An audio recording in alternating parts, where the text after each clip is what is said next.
عليكم ورحمة الله وبركاته. إن الحمد لله نحمده ونستعينه ونستغفره ونعوذ بالله من شرور أنفسنا ومن سيئات أعمالنا. من يهده الله فلا مضل له ومن يضلله فلا هادي له.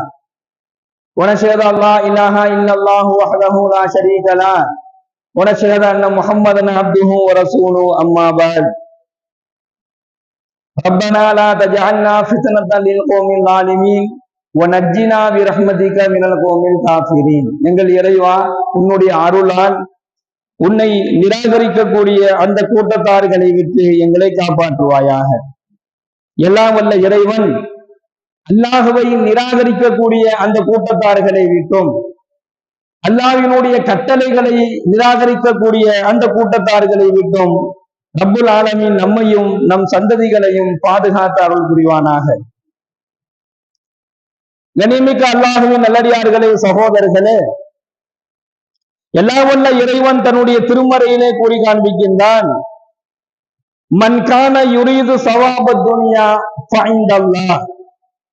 இந்த உலகத்தில் இருக்கக்கூடிய இந்த உலக வாழ்க்கையினுடைய பலனை மட்டும் எவரேனும் அல்லாஹ்விடத்திலே விரும்பினார் என்று சொன்னால் நிச்சயமாக அவர் தவறு இழைத்து விட்டார் என்பதாக எல்லாம் வல்ல இறைவன் தன்னுடைய திருமறையில பதிவு செய்தார். மன்கான இரீது சவாபத் துனியா ஃபஇந்தல்லாஹ். அல்லாஹ்விடத்துல இந்த உலக வாழ்க்கையினுடைய பலனை மட்டுமே ஒருத்தர் கேட்கிறார். அவர் மறுமையை பத்தி எதுவுமே கேட்கல, உலக வாழ்க்கையினுடைய பலன்களையே கேட்கிறார். யா அல்லாஹ், எனக்கு அதை கூடு, இதை கூடு, உலக வாழ்க்கையில எனக்கு இது வேணும், உலக வாழ்க்கையில எனக்கு அது வேணும், எனக்கு வீடு வேணும், வாசல் வேணும், பொருளாதாரம் வேணும், வருமானம் இருக்கணும், நல்ல பதவி இருக்கணும், அந்தஸ்து இருக்கணும் என்பதாக இவருடைய துவா ஃபுல்லா உலகத்தை சார்ந்தே இருக்கு. மறுமையை சார்ந்து இல்லை, இபாதத்தை சார்ந்து இல்லை.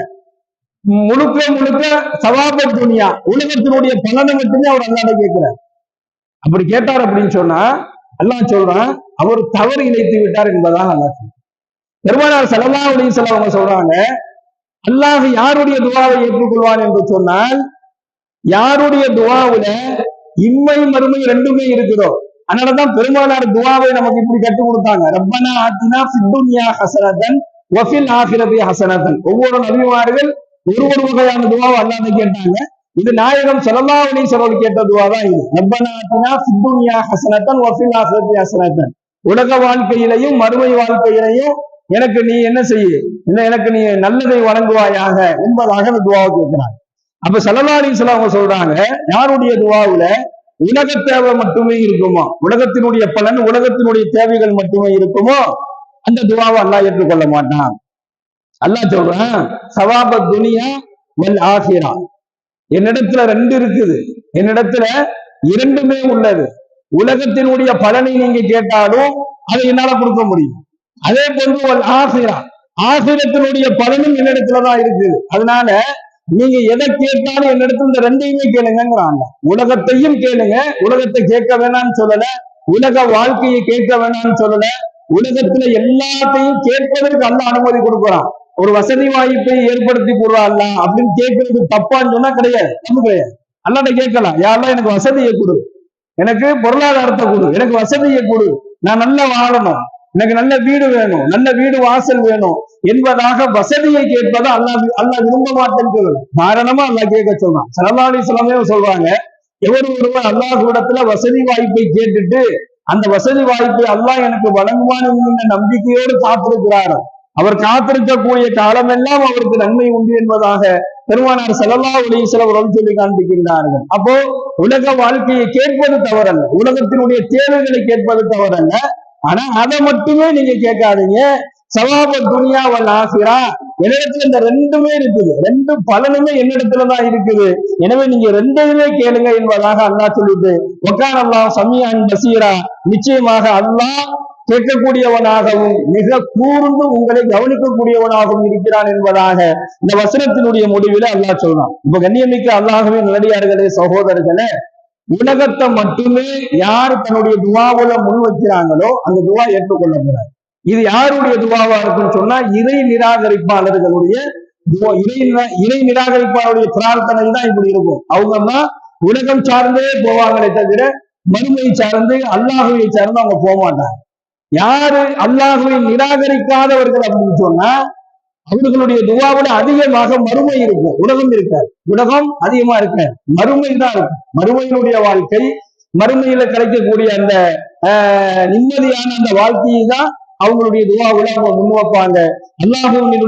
அல்லாஹுவிடத்துல கேட்கக்கூடிய துவாவுல இதுல ரொம்ப கவனமாக இருந்தால் அந்த நிராகரிக்கக்கூடிய அந்த கூட்டத்தாருடைய செயல்களை விட்டு நாம் நம்மை என்ன செய்ய முடியும், நிச்சயமாக பாதுகாத்துக் கொள்ள முடியும். அதே போன்று நாயகம் ஸல்லல்லாஹு அலைஹி வஸல்லம் அவங்க சொல்றாங்க, அல்லாஹ்விடத்துல நீங்க துவா கேட்டு அது இந்த உலகத்துல உங்களுக்கு கிடைக்கல அப்படின்னு சொன்னா நீங்க மனதை தளர விடக்கூடாது என்பதாக சொல்லுவாங்க. நீங்க மனம் தளரக்கூடாது.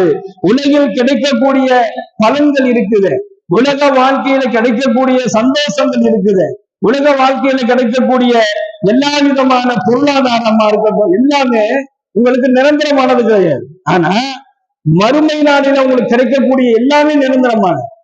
அதனால நீங்க அதிகமாக மறுமையை பற்றியே கேளுங்க.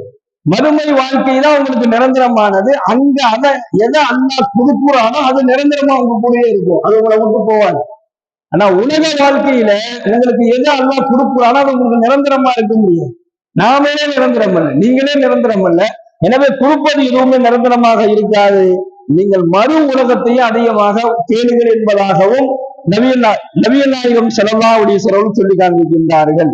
ஒண்ணு. இரண்டாவது,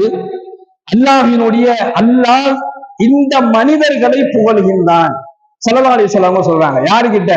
தன்னுடைய எல்லா மலக்குமார்களையும் கூப்பிட்டு அல்லாஹ் என்ன செய்யறானா, இந்த அடியான அல்லாஹ் புகழ்றான். ஒரு அடியானை அல்லாஹ் புகழ்றான். அவர் யாரு அப்படின்னு சொன்னா, இறைவா இந்த உலக வாழ்க்கையிலும் இவ்வுலகிலும் மறு உலகிலும் எனக்கு நீ நல்லதை கொடுப்பாயாக என்று ஒருவர் பிரார்த்தனை செய்றார். அதே போன்று இறைவா நரக வேதனையிலிருந்து என்னை நீ காப்பாற்றுவாயாக என்று பிரார்த்தனை செய்றார். இந்த ரெண்டு விஷயத்த எந்த அடியான் அல்லாஹ்விடத்துல திரும்ப திரும்ப கேட்கிறான், இறைவா இவ்வுலகிலும் மறு உலகிலும் நல்லதை எனக்கு நீ வழங்குவாயாக, நரக வேதனையை விட்டு என்னை நீ பாதுகாப்பாயாக. இந்த துவாவை எவர் திருப்பி திருப்பி அல்லாஹ்ட்ட கேட்கிறாரோ, இவர் கேட்கும் போதெல்லாம் அல்லாஹ் வானவர்களை கூப்பிட்டு அல்லாஹ் அந்த அடியானை அல்லாஹ் புகழ்றான், இங்க பாருங்க என்னுடைய அடியானை பாருங்க என்பதாக அல்லாஹ் புகழ்வதாக மற்றொரு வசனத்துல அல்லாஹ் பேசுறான். கண்ணியமிக்க சகோதரர்களே, நாம பிரார்த்தனை செய்வதன் மூலமாக அல்லாஹ்வினுடைய புகழை பெற முடியும். இந்த துவாவை கேட்கறதுனால இந்த நரகத்தினுடைய பாதுகாப்பையும், இந்த உலக வாழ்க்கை மறு உலக வாழ்க்கையிலையும் நல்லது இதை கேட்பதன் மூலமாக அல்லாஹ் என்ன செய்யறான், மலக்குமார்களை எப்படி புகழ்கிறான் என்பதாக ஸல்லல்லாஹு அலைஹி வஸல்லம் சொல்றாங்க. எனவே உலக வாழ்க்கை அற்ப இன்பமே தவிர வேற இல்லை என்பதாகவும் அல்லாஹ் கூறுகின்றான். நபிகள் நாயகம் ஸல்லல்லாஹு அலைஹி வஸல்லம் அன்னவர்கள் அல்லாஹ்விடத்துல ஒவ்வொரு பிரார்த்தனையின் போதும் அவங்க எதை முதல்ல முன்வைப்பாங்க அப்படின்னு சொன்னா, முதலாவது கேட்கும் போது தௌபாவை முன்வைப்பார்கள். இறுதியாக தன்னுடைய துவாவுல அல்லாஹ்வினுடைய புகழோடு முடிப்பாங்க. ஒரு துவாவை கேட்கும் பொழுது அந்த துவாவினுடைய ஆரம்பத்துல இஸ்திக்ஃபார் செஞ்சுக்கணும். நம்ம துவா செய்ய ஆரம்பிக்கிறதுக்கு முன்னாடி முதல்ல அல்லாஹ்விடத்துல பாவ மன்னிப்பு தேடணும். அதைத்தான் பெருமானார் கற்றுக் கொடுத்த வழிமுறை. முதல்ல இஸ்திக்ஃபார் செஞ்சிடணும், அல்லாஹ்ட்ட பாவ மன்னிப்பு கேட்டுறணும். அதுக்கு பிறகு நம்முடைய தேவைகளை கேட்கணும். அந்த தேவைய மனசுக்குள்ள நினைச்சுக்க கூடாது. அல்லாஹ் எதை விரும்புறான் அப்படின்னு சொன்னா, நீங்க என்ன நினைக்கிறீங்களோ அதை வாய் விட்டு அல்லாஹ்ட்ட கேட்கணும். அதை வாய் விட்டு அல்லாஹ்ட்ட கேட்கணும். இதுதான் துவாவினுடைய வழிமுறை. ஸல்லல்லாஹு அலைஹி வஸல்லம் கற்றுக் கொடுத்த வழிமுறை. துவாவினுடைய ஆரம்பத்துல இஸ்திக்ஃபாரும், துவா ஓதும் பொழுது நாம என்ன நினைக்கிறோமோ அதை மனதளவில நினைக்காம அதை வாய் விட்டு அல்லாஹ்விடத்துல கேட்பது, அல்லாஹ்விடத்துல ரொம்ப கண்ணியமான முறையில கேட்பது, அல்லாஹ் எனக்கு கொடுப்பான் என்கின்ற நம்பிக்கையோடு துவா கேட்பது. அதே போன்று துவாவினுடைய முடிவுல அல்லாஹ்வை புகழ்ந்தவர்களாக துவாவை முடிப்பது. இது அல்லாஹ்விடத்துல அங்கீகரிக்கப்பட்ட துவாவாக மாறும். இதுதான் அல்லாஹ்வை நிராகரிக்காத ஈமான் கொண்டவர்களுடைய செயல் என்பதாக நாம் பார்க்கிறோம். அல்லாஹ்வை நிராகரிக்கக்கூடியவருடைய பிரார்த்தனை இப்போ இருக்காது, ஏனோ தானான்னு இருக்கும். கிடைச்சா கிடைக்கும், கிடைக்காட்டி போகுது. அவருக்கு என்ன செய்யாது, நம்பிக்கை இருக்காது. அல்லாஹ்வினுடைய கட்டளைகளை நிராகரிக்கக்கூடியவர்களிடத்துல தான் கேட்கக்கூடியதுவான அவங்களுக்கு நம்பிக்கை இருக்காது. அதனால ஏனோ தானான்னு கேட்பாங்க, அந்த பிரார்த்தனைகள் ஏற்றுக்கொள்ளப்படாது.